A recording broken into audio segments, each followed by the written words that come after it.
আসসালামু আলাইকুম। থাইরয়েড বা গলগণ্ড নিয়ে আমি আজকে কথা বলবো।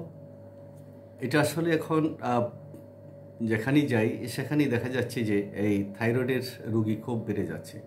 এটা অনেকটা মহামারীর মতোই মনে হচ্ছে, যে বিশেষ করে নারীদের ক্ষেত্রে যে এই থাইরয়েডের প্রবণতাটা খুব বেশি হয়ে যাচ্ছে।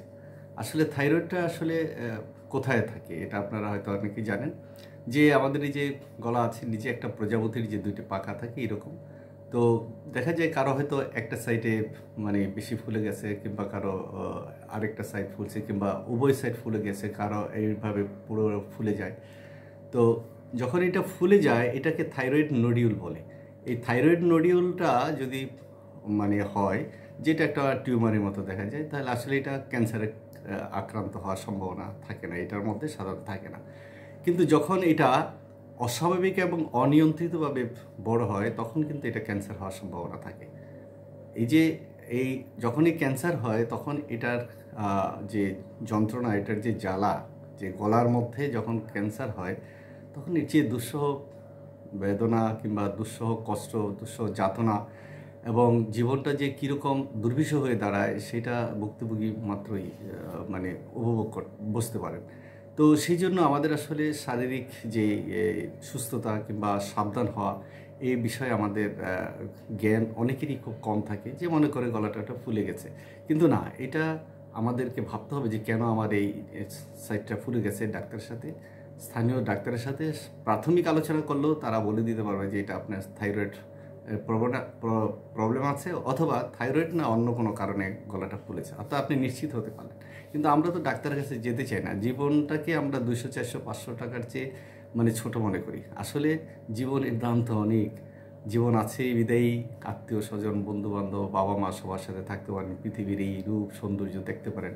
কিন্তু এই কয়টি টাকার জন্য আমরা অনেক সময় দেখা যায় যে ডাক্তারের কাছে যাই না, যে অবহেলা করি। কিন্তু যখন কঠিন হয়ে দাঁড়ায় তখন দেখা যায় এটা একটা বড় সমস্যা হয়ে দাঁড়াচ্ছে। এই অবস্থাটা আমাদের কিন্তু বুঝতে হবে। তাই আমার এই ব্যাপারে সবসময় আমি চেষ্টা করি যে একটু সচেতন করার জন্য, বোঝানোর জন্য, যে এই থাইরয়েডের আসলে কারণটা কি, কী কারণে এই সমস্ত থাইরয়েড হয়।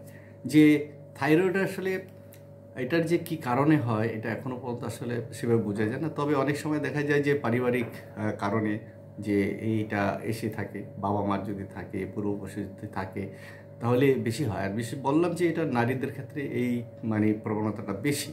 তো বিশেষ করে যে অদৃশ্য শক্তিগুলো এই এই যে থাইরয়েডটাকে সৃষ্টি করে, তার মধ্যে রেডিও, টেলিভিশন, যেমন মোবাইল ফোনের যে রেডিয়েশনটা থাকে, সেই রেডিয়েশনের কারণে কিন্তু এই সমস্যাগুলো হয়ে দাঁড়ায়। বিশেষ করে যে টাওয়ারের অস্বাভাবিক যে চৌম্বক শক্তিটা আমাদেরকে আক্রমণ করে, সেটার কারণে অনেক সময় দেখা যায় যে থাইরয়েডটা ক্যান্সারে রূপান্তরিত হয়ে যায়। তো এটার লক্ষণটাই হলো একটাই, গলা ফুলে যায়, কিংবা একটা সাইডে অস্বাভাবিক ফুলে যায়, কিংবা উভয় সাইড ফুলে যায়, কখনো টিউমারের মতন দেখা যায়। তো সেক্ষেত্রে যাতে এটা নোডিউল নাকি এটা ক্যান্সার, এই জিনিসটা আমাদের কিন্তু চিহ্নিত করতে হবে। চিহ্নিত করতে পারলেই কিন্তু আমরা মোটামুটি বেঁচে যাব। এবং এই থাইরয়েড হলে বেশ কিছু খাওয়া দাওয়ার ক্ষেত্রে বাছবিচার আছে, সেগুলো আমাদের বাছবিচার করে খেতে হবে। কোন শাকসবজি খাওয়া যাবে না, কোন ফল ফ্রুট খাওয়া যাবে না, কিভাবে চলতে হবে, জীবনযাপন করতে হবে। তারপরে হাঁটাহাঁটি করা, তারপরে দৌড়ঝাঁপ দেওয়া, গোসল, সাঁতরায় গোসল করা, কিংবা কাজ করা, অলস বসে না থাকা, তারপরে রিচ ফুড না খাওয়া, এই সমস্ত বিষয়গুলো কিন্তু আমাদের খুব গুরুত্বপূর্ণ বিষয়। এগুলি কিন্তু মানতে হবে। কারণ এই থাইরয়েড যে কোনো বয়স হতে পারে, যেমন না যে বৃদ্ধ হলেই হবে, কিংবা নারী হলেই হবে এমন না, আবার পুরুষ হলেই হবে এরকম না। অর্থাৎ সবারই হতে পারে, যে কোনো বয়সের এই থাইরয়েডটা সাধারণত হতে পারে। তো বিশেষ করে যদি এরকম কিছু হয়, আলট্রাসোনোগ্রাম করলে বোঝা যায় যে এটা টিউমার না ক্যান্সার জাতীয়। যদি সেরকম মনে হয় যে সন্দেহ হয় ডাক্তারের কাছে, তাহলে সেটাকে বায়োপসি করা হয়। বায়োপসি করলে বোঝা যায় যে এটা আসলে ক্যান্সার না ক্যান্সার না। তো বায়োপসি অনেক সময় প্রাথমিক অবস্থা থাকলে ডাক্তার হয়তো বায়োপসিতে আপনাকে নেবে না। তো সেক্ষেত্রে দেখা যাবে যে আপনি সাধারণ ওষুধ খেলে হয়তো ভালো হয়ে যাবে। অনেক সময় দেখা যায় যে রেডিওথেরাপি অনেক সময় অ্যালোপ্যাথিতে দিয়ে থাকে, এবং রেডিওথেরাপিতে যখন এটা অপারেশন করে ফেলা হয়, তারপরে যে আয়োডিন থেরাপি দেওয়া হয়, তাতে দেখা যায় যে আর ক্যান্সারের এই প্রবণতা কিংবা ক্যান্সার আর জন্মাতে পারে না। আবার এটা দেখা যায় যে শরীরের অন্য কোনো অংশে কোনো ক্যান্সার আছে, সেখান থেকেও কিন্তু এটা ভর করতে পারে যে গলার মধ্যে আসতে পারে, যেটাকে আমরা গলগণ্ড বলি কিংবা থাইরয়েড বলি, সেখানে আসতে পারে। এবং এই থাইরয়েড যখন হয় তখন অনেকে মোটা হয়ে যায়। এটা একটা স্থূলতা, একটা স্থূলতাও হতে পারে। এই স্থূলতার কারণে অনেকে আবার শুকিয়ে যায়, বেশ শুকিয়ে যায়, কাঠ হয়ে যায়, খাওয়া দাওয়া রুচি থাকে না, তাই তারপরে ঘুম নিদ্রা ঠিক মতো হয় না, তারপরে ঘাম বেশি হয়, ক্লান্তিবোধ বেশি হয়, কিছু কাজ করতে গেলেও খুব ক্লান্ত হয়ে পড়ে, তারপরে মেজাজ তিরকি হয়ে যায়, খিটখিটি হয়ে যায়। এই সমস্ত কারণে কাজের প্রতি মনোযোগী থাকে না, তারপরে জীবন সম্পর্কে হতাশ হয়ে যায়।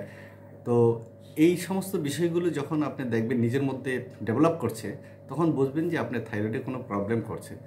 তো গলার আশেপাশে এই যাতে কোনো রকমের রেডিয়েশন না যায় সেই জন্য মোবাইল কম ব্যবহার করা, টেলিভিশন না দেখা বেশি, তারপরে রেডিও না শোনা বেশি, কিংবা যেখানে টাওয়ার আছে সেই টাওয়ারগুলোর আশেপাশে না থাকা, ভেজাল খাদ্য না খাওয়া, এই সমস্ত বিষয়গুলো যদি আপনারা খেয়াল করেন তাহলে অনেকটা আপনার নিশ্চিন্তে থাকতে পারবেন।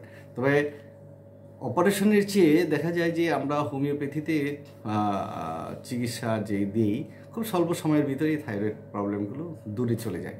তো বিশেষ করে আমরা এই সমস্ত চিকিৎসার ক্ষেত্রে সাধারণত আমরা আয়োডিনটা ব্যবহার করে থাকি। আয়োডিন ব্যবহার করে থাকি, তারপরে দেখা যায় কুনিয়াম যদি বেশি শক্ত হয় কুনিয়াম ব্যবহার করে থাকি। অনেক ওষুধ আছে, আমরা রোগ বেদে সেই ওষুধগুলো দিয়ে থাকি। তারপরে দেখা যায় লাইকোপিডিয়ামেও খুব ভালো কাজ করে, ক্যালকেরিয়া ফ্লুরেও ভালো কাজ করে, কেলি আয়োডে ভালো কাজ করে, অনেক আছে। তাই আপনারা একজন ভালো ডাক্তারের কাছে যাবেন এবং ডাক্তারের পরামর্শ মতো কাজ করবেন। ধন্যবাদ।